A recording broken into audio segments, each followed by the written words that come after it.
বাংলাদেশে বিষধর সাপ রাসেলস ভাইপারের আতঙ্ক ছড়িয়ে পড়ছে।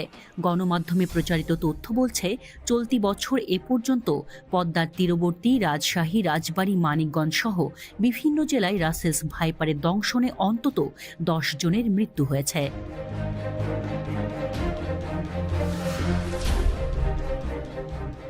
রাসেলস ভাইপার ভারতীয় উপমহাদেশের 4টি বড় সাপের একটি। ব্রিটিশ শাসনামলে ভারতে কাজ করতে এসেছিলেন স্কটিশ সার্জন প্যাট্রিক রাসেল। 1796 সালে তিনি এই সাপ সম্পর্কে গবেষণা করেন। তার নাম অনুসারে এই সাপের নামকরণ করা হয় রাসেলস ভাইপার।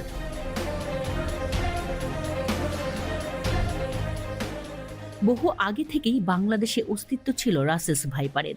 দেশের বিভিন্ন এলাকায় সাপটি চন্দ্রবোরা বা উলুবোরা নামে পরিচিত। দেখতে অনেকটাই অজগরের বাচ্চার মতো। এটি একটি ভয়ঙ্কর বিষধর সাপ। রাসেলস ভাইপারের শরীরে ছোপ ছোপ চিহ্ন থাকে, আর অজগরের মতো শরীর জুড়ে লম্বা রেখার মাঝে গোল গোল চিহ্ন থাকে। অত্যন্ত বিষধর প্রজাতির এই সাপ বাংলাদেশ থেকে বহু আগেই বিলুপ্ত হয়ে গেছে বলে মনে করা হলেও সাম্প্রতিক সময়ে এর অবাধ বিচরণ ভাবিয়ে তুলছে বিশেষজ্ঞদের। গত 1 মাসেই রাজশাহীর চারঘাট, গোদাগাড়ী, রাজবাড়ীর গোয়ালন্দ, চাঁদপুরের মতলব সহ দেশের বিভিন্ন জায়গায় দেখা পাওয়া গেছে রাসেলস ভাইপারের। গত 3 মাসে পদ্মার তীরবর্তী মানিকগঞ্জে অন্তত 5 জন প্রাণ হারিয়েছেন এ সাপের দংশনে। সাপটি এর স্বাভাবিক চরিত্রও বদলাচ্ছে। ঘন ঝোপ ও পরিত্যক্ত জমি অপেক্ষাকৃত কমে গেছে, তাই রাসেলস ভাইপার এখন কৃষি জমিতেই থাকে। সাপ সাধারণত মানুষকে এড়িয়ে চলার চেষ্টা করে, কিন্তু রাসেলস ভাইপার সাপের স্বভাব একেবারেই উল্টো। সচরাচর মানুষ দেখলে পালিয়ে যায় না, নিজেদের বিপন্ন মনে করলে হঠাৎই আক্রমণ করে বসে।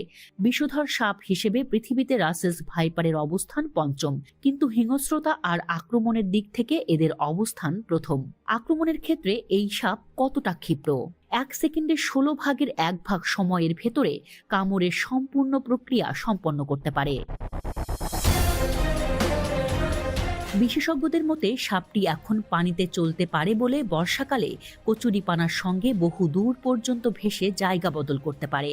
চট্টগ্রামের ভেনম রিসার্চ সেন্টার তাদের ওয়েবসাইটে জানিয়েছে, শুধু বাংলাদেশ নয়, ভীষণ রকমের বিষাক্ত রাসেলস ভাইপার আছে ভারত, ভুটান, থাইল্যান্ড, কম্বোডিয়া, চীন ও মিয়ানমারে।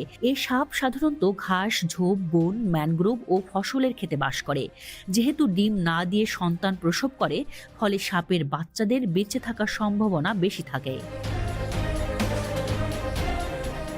রাসেলস ভাইপারের বিষের প্রতিক্রিয়ায় আক্রান্তের রক্তক্ষরণ হয়, হৃৎপিণ্ডের সমস্যা দেখা দেয়, কিডনির কার্যকারিতা বন্ধ হয়ে যায়। ফলে যেসব রোগী আক্রান্ত হয়ে হাসপাতালে চিকিৎসা নিতে আসেন, তাদের শতকরা প্রায় 30% মারা যান।